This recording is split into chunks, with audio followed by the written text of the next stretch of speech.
This shit is present nowhere fucking else. Nowhere fucking else. You are not gonna find a single person at a reggae music festival or reggae concert or anything reggae that is going to look down upon people that choose to not consume cannabis. You're never going to find a rave where people are consistently pressuring you to do the things that they are doing substance-wise. You are not going to find that sort of weird pressure and like weird need for explanation anywhere else, but you find it in fucking alcohol spaces, house parties, college parties.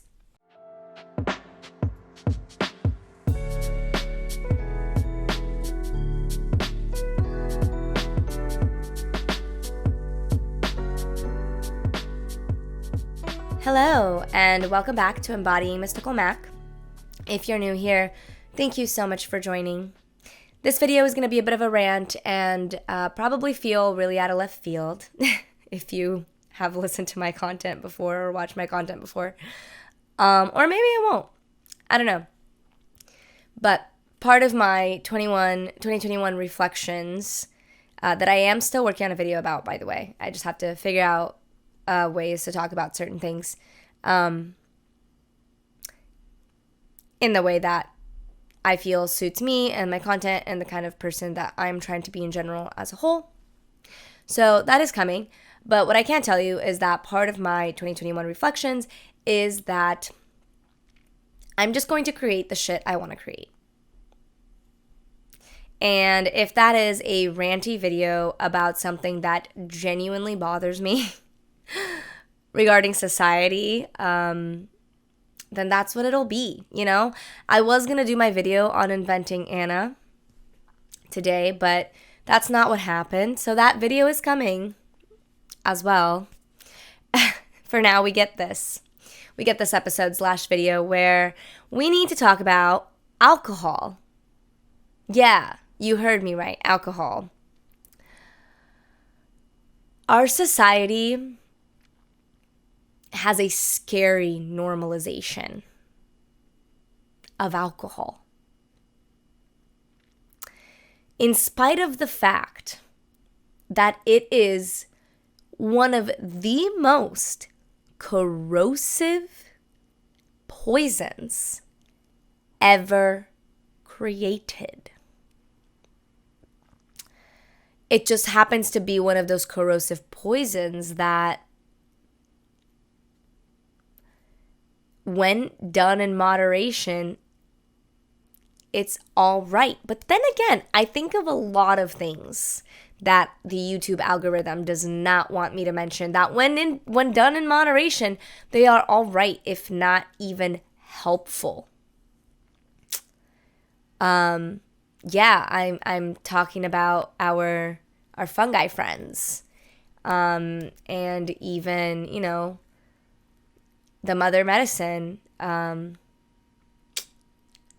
for short. Just, I can think of so many things that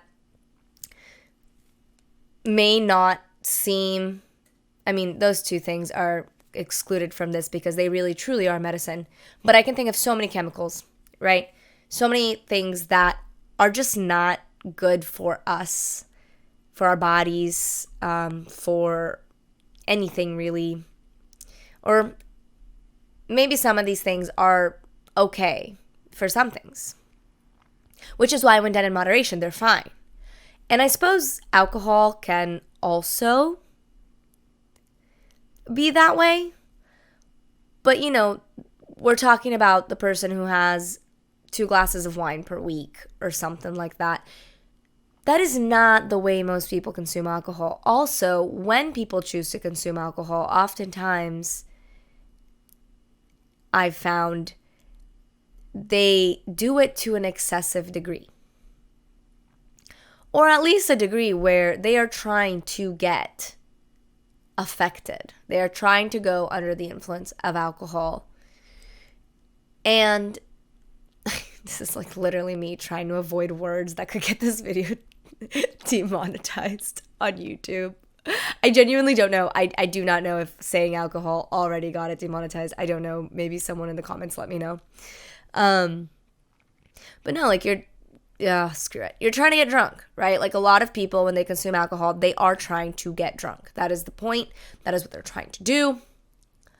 And, funny enough, I'm not sure whether alcohol or drunk is okay to say, because our society has such a deep freaking normalization for alcohol that, for all I know, the YouTube algorithm does not even care about me mentioning it. I have no idea. Please, if you know, put it down in the comments.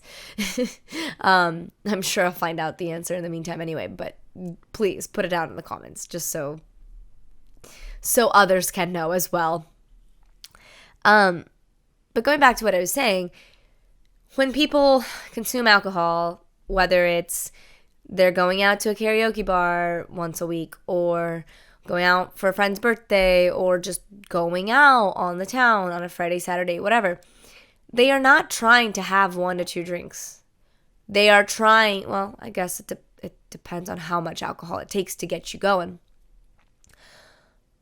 But they're trying to get somewhere, right? That means that they're going to consume an amount of alcohol that no amount really is fine. This video is going to piss off so many people. I don't care. These are my opinions. You don't have to listen to them. Disclaimer. There is no amount of alcohol that should be consumed. Put it like that.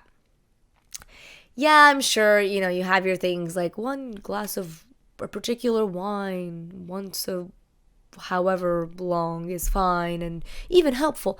Okay, I guarantee you that there are herbs, supplements, fucking foods that could probably get you those same benefits faster, because you could actually, consume that food more than just once a week, because it's not a poison.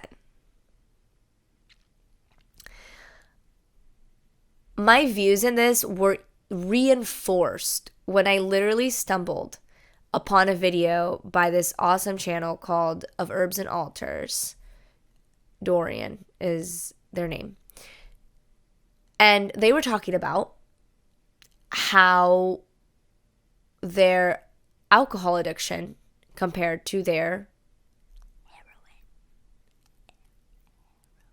The one that sounds like hero, and then the hero is in. I hope you're picking up what I'm putting down. Okay. Guess I'm trying to monetize this again. I don't know. It's fine. We knew this was going to be a rant. Anyway,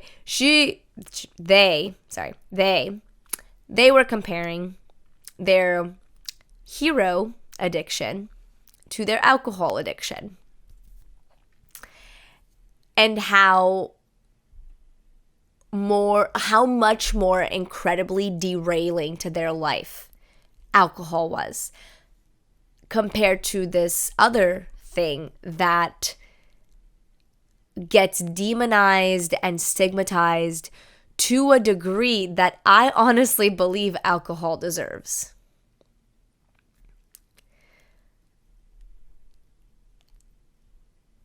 Like, I suppose you can have the stories of the functioning alcoholics and things like that, but you only function on that for so long. And from what Dorian described, it's not like your tolerance doesn't increase, because it does, and it tends to in a really alarming way. But all of that junk aside, this is all just preamble for my true rant here. And it's that because of how normalized alcohol is in our society, in spite of the horrendous ways that it just completely fucks with us, the fact that it's total poison really doesn't do anything good for you. And your body essentially just tries to expel it as soon as effing possible. Regardless of all those things that we know about it, it's normalized. And because it's normalized, someone like me who enjoys, say, going to a karaoke bar, or even going to, visit my dude at the bar that he works at. And granted, in those situations, I don't encounter this because in those situations, I know the people there, they know me. It's not this thing. But like, just tonight, I was out at a karaoke bar and I had to explain myself for choosing not to drink alcohol. Like, this is how the interaction went. I come back to the place where my friend and her friend and I are sitting with water. And someone just goes, like, one of the people there just make a face and go like, water. And I'm like, yeah, water. I don't know. And then my friend feels the need to explain to this person that I had a ginger beer earlier and that's not water. Oops, knocked something over. I had a ginger beer earlier and that's not water, and granted that's not alcoholic either, but I guess it's like, it's not water. God forbid someone drink water at the freaking bar. It's not water.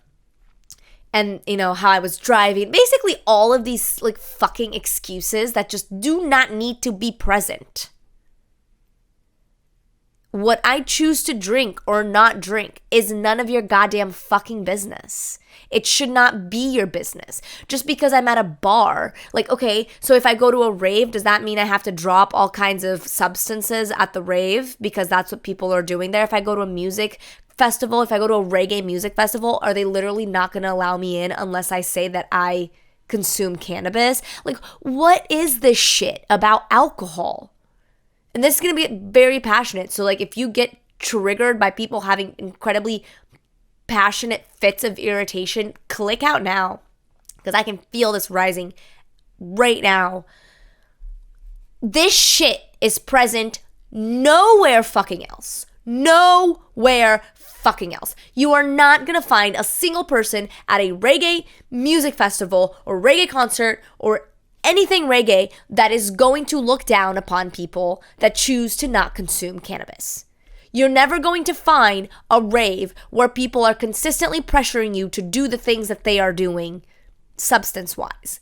You are not going to find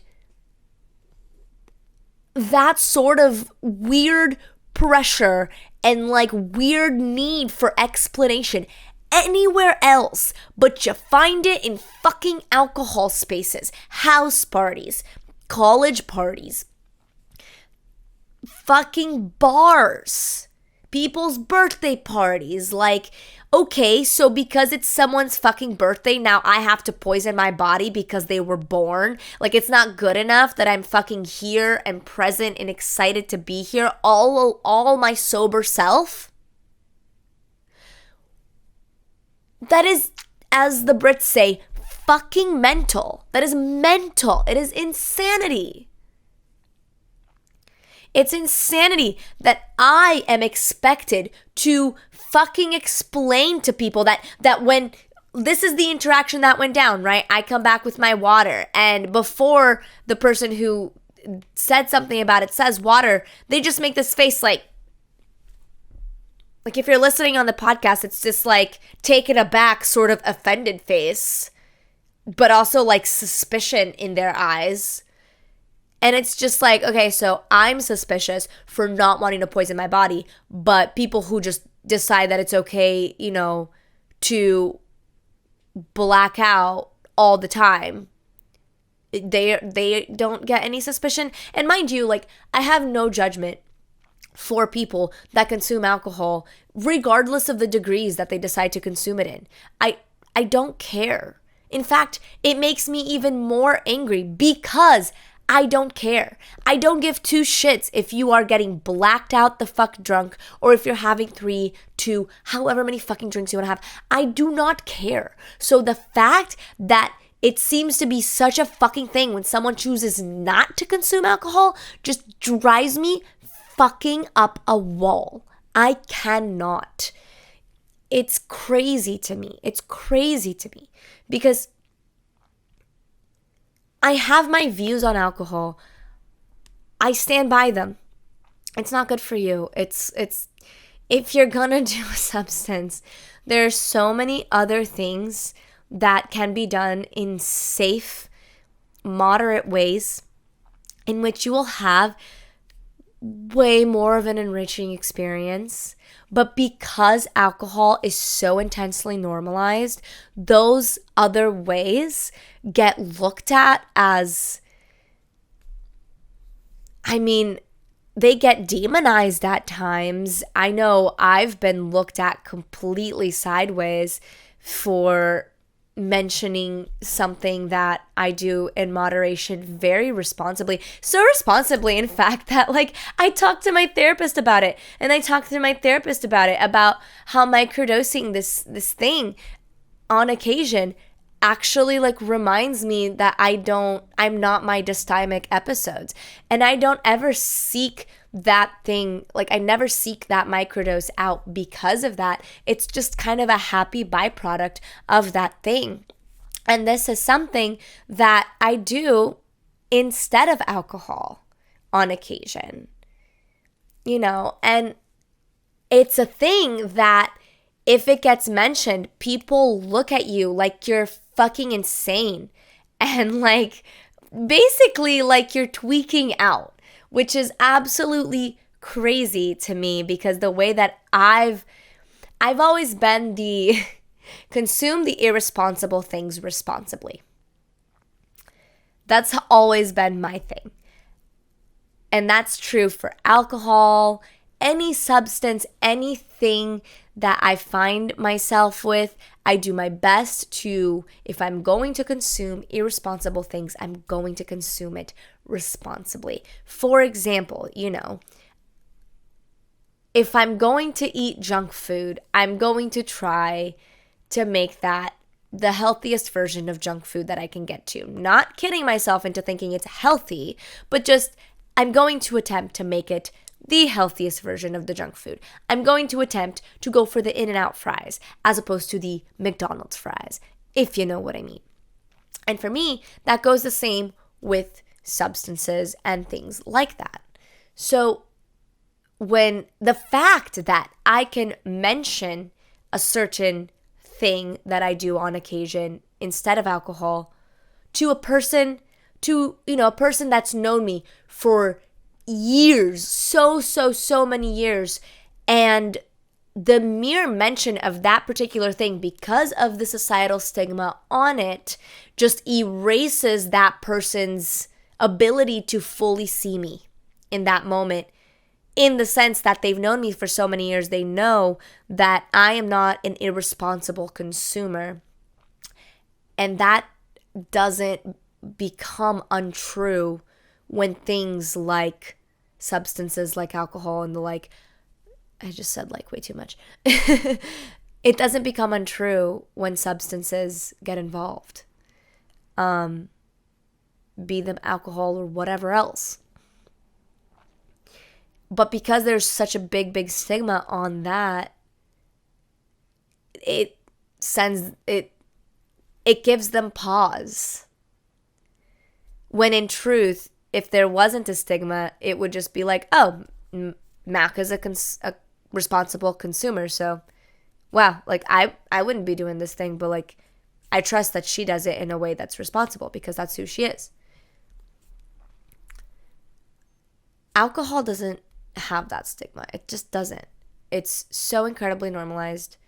And okay, that's cool. It helps people let loose. It helps people connect, I guess, in the ways that they're looking to connect.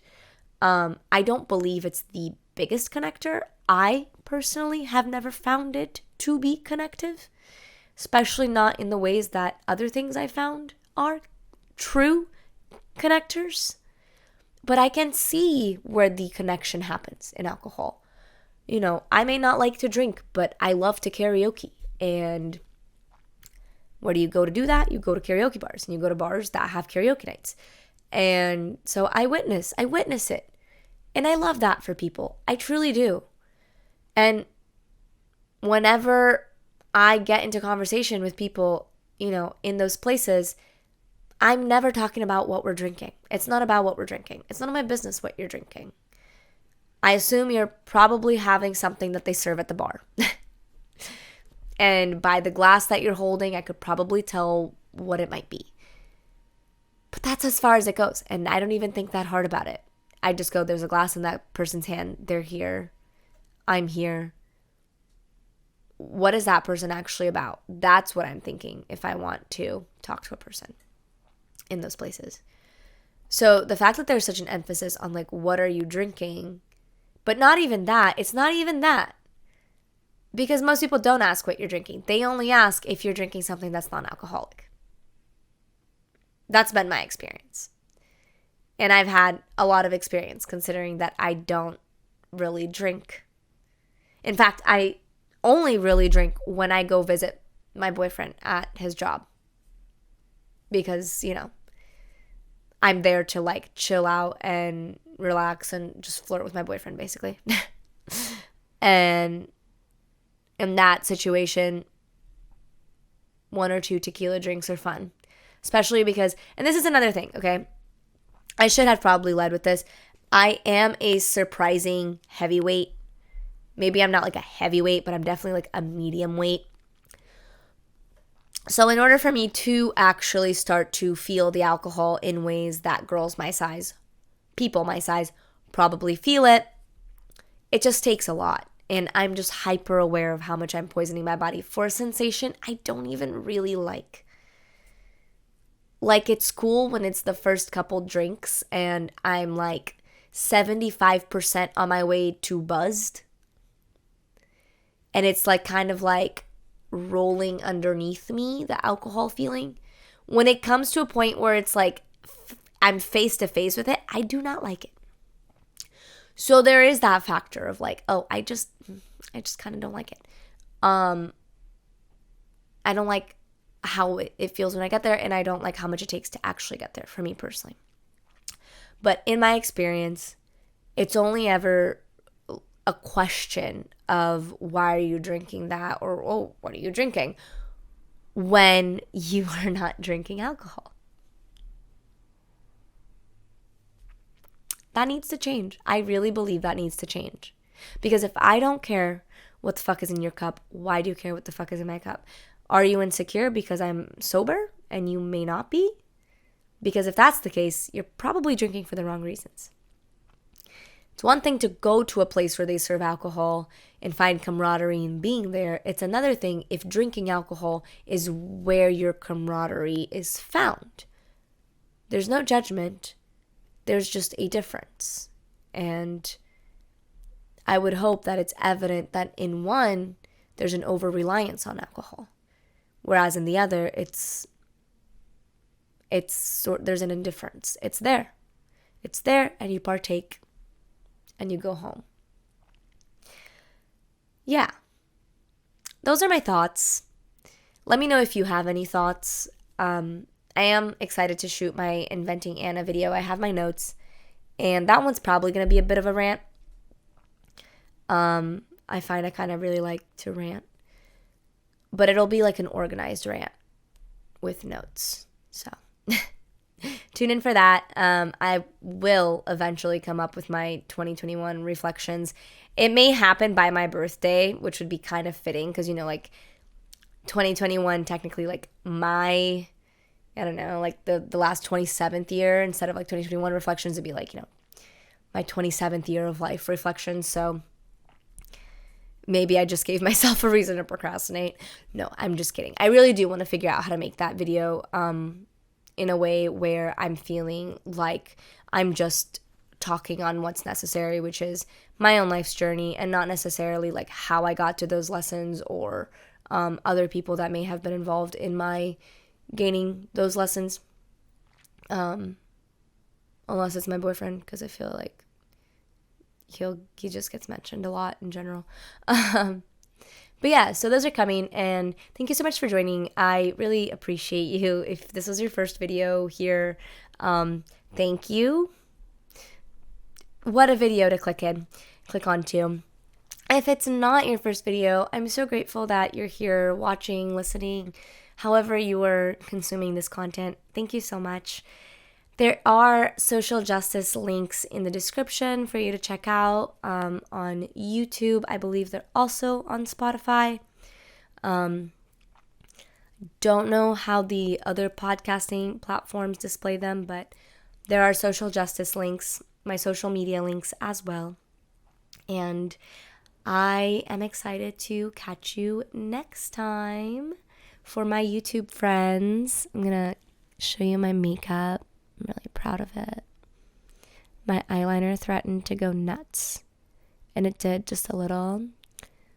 So I just went even more crazy and gave myself some Egyptian lines and a little, I call it my euphoria dot in teal NYX eyeliner on the inside of on the corner of my eye. Not the inside, obviously. Anyway, if you want to check this look out, just hop on my YouTube and click to about 25 and a half minutes. Yeah, I'm proud of this one. I will definitely try to be more subtle for Inventing Anna, and we'll be putting on the most Anna-esque outfit that I have. So tune in for that, and stay mystical, stay grounded. If you do consume alcohol, please, please, please, please do it responsibly. I hope I've made you think a little bit about how we just, what someone is drinking at a bar is like your opinions on other people's bodies. They're just not necessary. Like, they're just really not necessary. And when it comes to people like myself who just don't drink by choice, right? By choice, but I'm sure it gets real old for alcoholics too. And maybe more alcoholics would feel more welcome, going to bars and things. I can't speak. I'm not speaking like I'm an alcoholic, because I'm not. But like, I would imagine in that position, like, just me being a person who doesn't like to drink, and I experience that, like, I can't imagine if someone who like has an issue with drinking is consistently getting asked questions about why they're not drinking. Like, I just hope I've made you think a little bit. That's all. Thank you so much. Again, social justice, follow me, like, review, subscribe, all the things. And I'll catch you next time. Stay mystical, stay grounded. Bye.